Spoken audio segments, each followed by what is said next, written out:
buntag sa tanan. Ako si Melia Rinoblas Potani. Nickname na ako si Bibing. Akong isa-isa sa inyo ha, ang kaagi nga na kailami ni Father Pupong.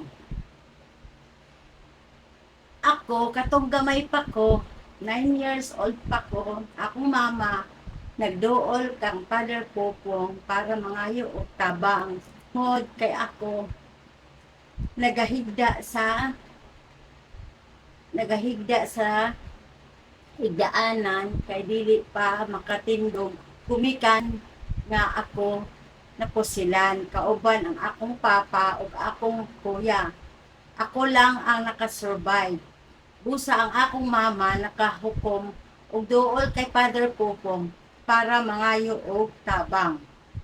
Tuod man, ibisita ko ni Father Pupong dito sa among balay ug nakita niya ang akong sitwasyon ug nag-decide siya nga iya kong tabangan para mabalik na ang akong normal o paglibang.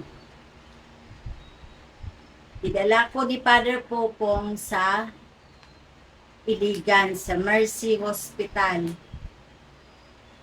Tapos operahan ko, successful ang operation, and then nakita ang tiil nga mahulog og cancer.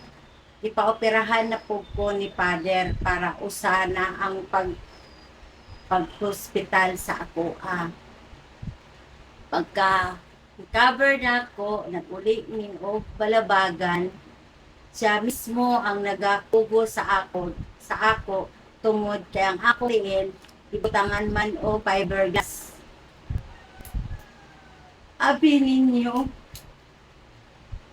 para sa ako sakit kaayo ug dako kayo ang akong pasalamat sa Father Pupong sa iyang gibuhat nga pag-arsa sa ako nga di nang akong tiil na naay fiberglass pasaka sa plane o panaog sa plane, dako kayo og halaga sa ako. Busa para sa ako ang pagkamatay ni Father Pupong, sakit para nako hangtod karon.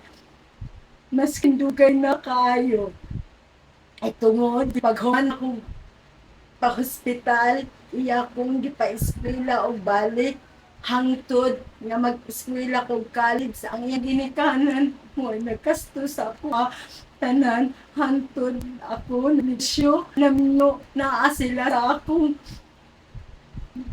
sa ako ang gibuhi wala ko nila pasagdi maski ko naglisod naa sila busa karon si Father karon dili na ko siya malimtan ang iyang kabuutan nako. Kay maskin ko nag-eskwela og college, ginabisita ko niya sa eskwelahan, ginabisita ko niya sa boarding house. Ginatan-aw niya kung unsa gyud ang akong sitwasyon sa akong pag-eskwela. Ay dili siya magsugot nga dili ko mopadayon og eskwela kay tungod sa akong sitwasyon. Busa si Father dili gyud ako siya malimtan sa iyang kabuutan. Gani man katong nag-ingon siya sa ako nga delikado na ang iyang kinabuhi, nag-ingon ko niya, Father, kung pwede muli na lang ka sa inyong lugar. Ingon niya, dili bibig, kay kini mao ang akong misyon dinhi sa Mindanao. Kung unsa man galing ang akong mahitabo, ikaw mismo musurti nga ang akong patayng lawas dili dadon sa ibang bansa kundi dinhi lang sa Pilipinas. Sa tinuod lang sakit para nako nga mahitabo na ito niya. Kung nasayod lang ako nga mahitabo kato niya, ang katong gihangyo niya sa ako nga first second week of August na muuli na ko sa Mindanao, wala ko nagsugot. Ang ingon na ako sa iyaha, Father, September lang, first week ko mo uli.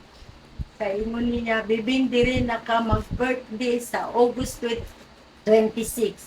Apa, nag-ingon ako kaniya, Father, pwede sa September, first week, muli ko din ha. Total, mo resign naman ko sa akong trabaho. Dinhi sa Pangasinan.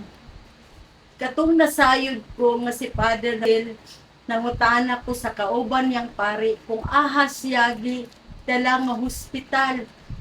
Kung nasayra na ako, nga wala siya nadala sa hospital, collapse dayon ko, kay di ko kadawat ang inyang kamatayon.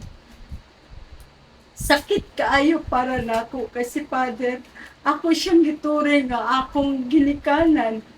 Mama, Papa, kay 9 years old pa ko, hantod nag-27 akong edad. Naa si Father sa ako, sakit para nako, pero wala na ko'y mahimo. Busa, ang kabuutan ni Father Pupong, ayaw din ninyo kalimti. Kay maskin sa ako, di na ako siya malimtan. Hantod nga ako na ay kinabuhi. Busa nga akong mga anak, akong panganay nga anak, si Rufus, ang akong gipangalan sa iyaha, ang akong ang ikaduhan ako nga anak, si Hali. Mo, para sila magkuyog ang pangalan ug apelyido tungod dako kaay siya part sa akong kinabuhi hangtod karon. Ug daghang salamat sa mga taong naminaw kanako. Kini lamang ang akong kasaysay sa inyong tanan. Ug daghang salamat.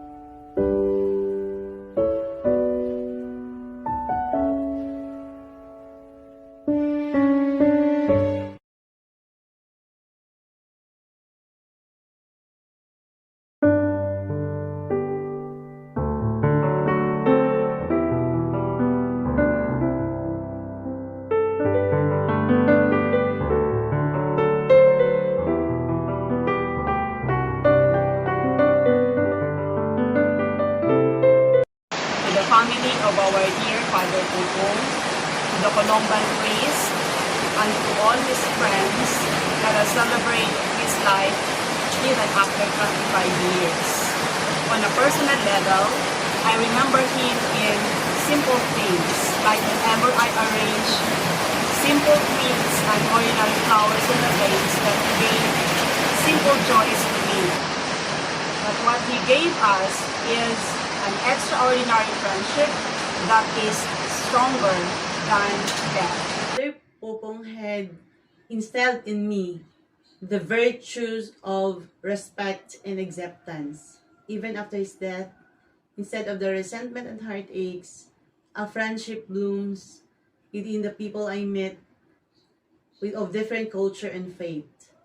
The friendship, the pakigdait with those in the community where I stayed up until now, even after years, still exists. And I am very grateful of the influence he had in my life.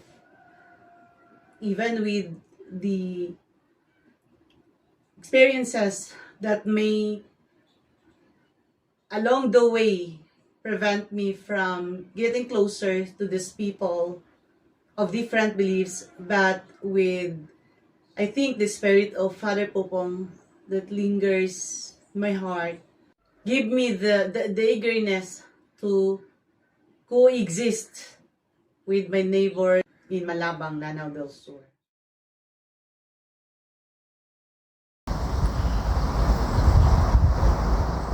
Maayong good morning kaninyong tanan. Ako ko mga pagarya tanong mga Ambranaw, assalamualaikum.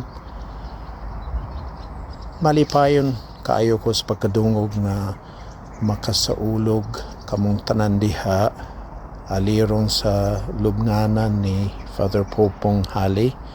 Siya iyang ika-25 nga kasumaran sa iyang pagpanaw. Murag dili katuuhan nga miabot na siya og 25 katuig gikan sa iyang kamatayon, sa iyang pagbiya kanato.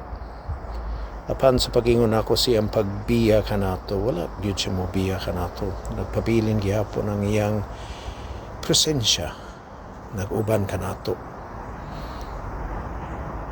Kay kung hain man ang Ginoo, naa diha kauban niya si Father Popong, ug nagsaad ang Ginoo nga magpabilin siya kauban kanato hangtod sa kahangturan.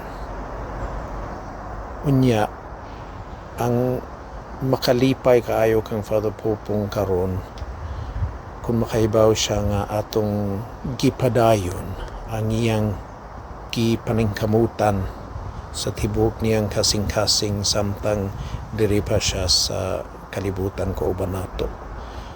Ang pagpakigdialogo, pagpakighigala, pagpakighimamat sa atong mga kaigsuunan nga mga Muslim, apil sa diha ang mga lumad, ang atong pagpaningkamot alang sa kalinaw, alang sa pagsinaptanay. Isip atong paghinumdum kang Father Popong, atong magsaad nga atong ipadayon hangtod sa atong kamatayon sa iyang paningkamutan, samtang diri pa siya kauban nato.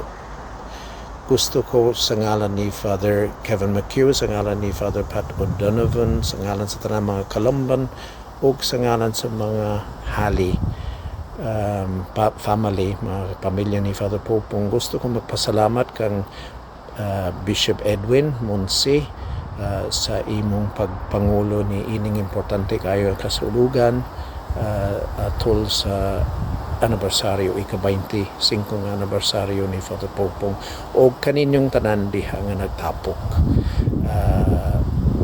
Gamay lang ang kalibutan, medyo layo siguro ang Ireland sa Pilipinas, apan pinagi sa pagampo, nakig-uban kami kaninyo diha, nagkahiusa kitang tanan alang sa usalang katumong ang paghandom sa grasya nagihatag sa Ginoo kanato pinagi sa kinabuhi ni Father Popong. Unya, ang grasya nga iyang gihatag kanato, ang damgo nga makabot ang kalinaw sa Mindanao, sa Pilipinas ug sa tibuok kalibutan, kini gayud atong paningkamutan hangtod sa ato nga kamatayon. Maayong good morning sa tanan. Assalamualaikum. Padayon. Ayong good morning sa tanan nga nakatipon sa CDO Karumbutaga. Nakahigom kamo aron pagsaulog sa ika-25 nga anibersaryo sa kamatayon ni Rufus, atong minahal nga higala.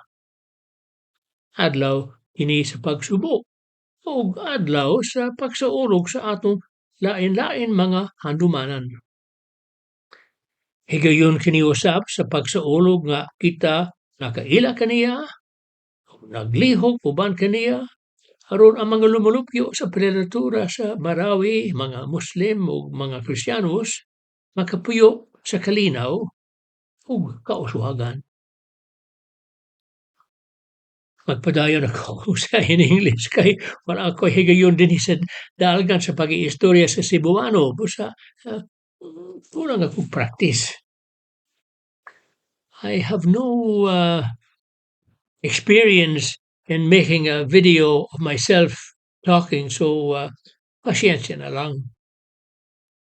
A few days ago, I sent some materials to Venus, which may be of help.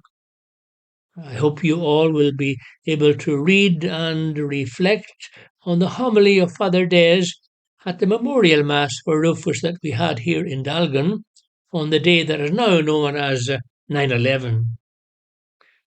The homily is so touching, so warm, so inspiring. I was privileged that day to be asked to preside, and it was one big grieving community. The Halley family and friends, and the Dalgan priests. By the way, Venus was a big help to us on that occasion and would be able to elaborate if asked. But that was all 25 years ago. So I'm delighted that you were able to gather today in CDO to pray, to share stories, and to have a bit of fun. At least Hopong would like that. And to finish off, maybe a little message for you, Bishop Edwin. If my memory serves me right, you are celebrating this year the silver jubilee of your consecration as a bishop. You've had a tough time, especially with the siege of Marawi and the deaths of 2 prelator priests. So may God grant you the health to continue in your role as pastor for many, many more years to come. So may God bless you all today. And thanks for giving me this opportunity to be with you through this voice recording. I'll sign off now. This is from Kevin, your former and present friend.